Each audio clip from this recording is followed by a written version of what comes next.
बिस्मिल्लाहिर्रहमानिर्रहीम, अस्सलामुअलैकुम। Red I news के साथ मैं हुसैन हुसैन। चलते हैं खबरों की जानिब। वफाकी काबीना ने ऑपरेशन अज़म इस्तेहकाम की मंजूरी दे दी। वज़ीर-ए-आज़म शहबाज शरीफ की ज़ेर सदारत वफाकी काबीना का इजलास हुआ, जिसमें काबीना ने नेशनल एक्शन प्लान के एपेक्स कमेटी के फैसलों की तौसीक की। ज़राए का कहना है कि काबीना ने एपेक्स कमेटी की जानिब से ऐलान किए जाने वाले ऑपरेशन अज़म इस्तेहकाम की भी मंजूरी दे दी। ज़राए के मुताबिक वज़ीर-ए-आज़म काबीना इजलास में कहा है कि ऑपरेशन अज़म इस्तेहकाम पर अबहम या कयास आराइयाँ हो रही हैं, लेकिन वाज़िया करदा ये ऑपरेशन दीगर ऑपरेशंस की तरह नहीं है। ये इंटेलिजेंस बेस्ड ऑपरेशन होगा, जिसमें किसी को कहीं मुंतकिल नहीं किया जाएगा। वज़ीर-ए-आज़म ने मज़ीद कहा है कि ये नेशनल एक्शन प्लान का तसलसल है और इसी को आगे लेकर चलना है। अज़म इस्तेहकाम ऑपरेशन में अवाम को किसी किस्म की परेशानी का सामना नहीं करना पड़ेगा, ना ही लोगों के घरों में कोई इस तरह की कार्रवाई की जाएगी। सिर्फ शरपसंद अनासर के खिलाफ इंटेलिजेंस बेस्ड कार्रवाई की जाएगी।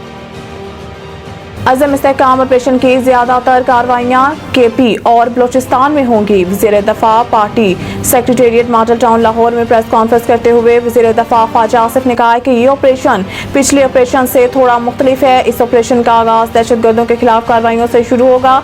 इस ऑपरेशन की कोई सियासी एजेंडा नहीं है, बल्कि इसका मकसद चंद माह से बढ़ती दहशतगर्दी की लहर को ख़त्म करना है। लिहाजा इस ऑपरेशन में सबको सपोर्ट करना चाहिए। वज़ीर दफ़ा ने कहा है कि 3 पार्टियों का वहाँ वोट बैंक ये इसलिए तहफ़्फ़ुज़ात कर रहे हैं, लेकिन कानूनी और आइन पहलुओं को दूर किया जाएगा। मेरी तो दरख्वास्त होगी ये कौमी सतह पर सपोर्ट करें। उन्होंने कहा है कि फ़ौज पाकिस्तान रोज़ाना की बुनियाद पर कुर्बानियाँ दे रही हैं। अदलिया, मीडिया, सियासतदान और अदवारों को इस ऑपरेशन पर मुत्तफ़िक होना होगा। अदलिया या मीडिया अगर इस कोशिश को सपोर्ट नहीं करेगा तो ऑपरेशन के असल मकासद हासिल नहीं हो सकते हैं।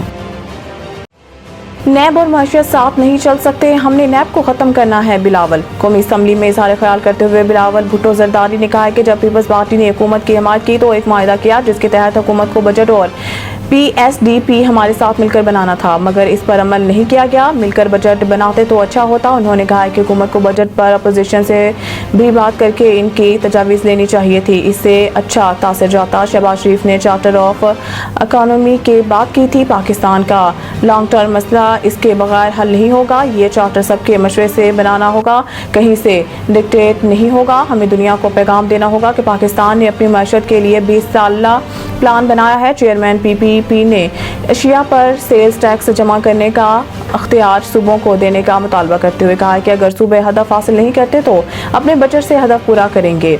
सरप्लस सेल्स टैक्स की सूरत में सूबे इजाफी रेवेन्यू अपने पास रखेंगे। मखसूस नशिस्तें मुतनासिब नुमाइंदगी के असूल से हटकर नहीं दी जा सकती। Supreme Court chief justice Pakistan Qazi Faez Isa की सरबराही में सुप्रीम कोर्ट के 13 रुकनी फुल कोर्ट ने सुन्नी इत्तेहाद कौंसिल के मखसूस नशिस्तों से मुतालिक केस की समाअत की, जिस दौरान सुन्नी इत्तेहाद कौंसिल के वकील फैसल सदीकी ने दलाइल देते हुए कहा है कि कागजात नामजदगी में चेयरमैन की सुन्नी इत्तेहाद कौंसिल से वाबस्तगी जाहिर होती, मगर सुन्नी इत्तेहाद का निशान न मिलने पर चेयरमैन ने बतौर आज़ाद उम्मीदवार इंतखाबात लड़े। चीफ जस्टिस काजी फाइजी ने रिमार्क्स दिए, आपने हवा में बात की, ऐसे बयान नहीं दे सकते, आप दस्तावेजात दें। इस पर फैसल सदीकी ने कहा कि ये दस्तावेजात भी दूंगा और इलेक्शन कमीशन भी कंफर्म कर देगा। दौरान समाअत चीफ जस्टिस ने रिमार्क्स दिए कि सरप्राइज की बात है, सलमान अकरम राजा और फैसल सदीकी ने पेशावर हाई कोर्ट की बात ही नहीं की और दोनों वकला ने सिर्फ इलेक्शन कमीशन के फैसले की बात की। मज़ीद न्यूज़ और अपडेट के लिए देखते रहिए रेड आई न्यूज़।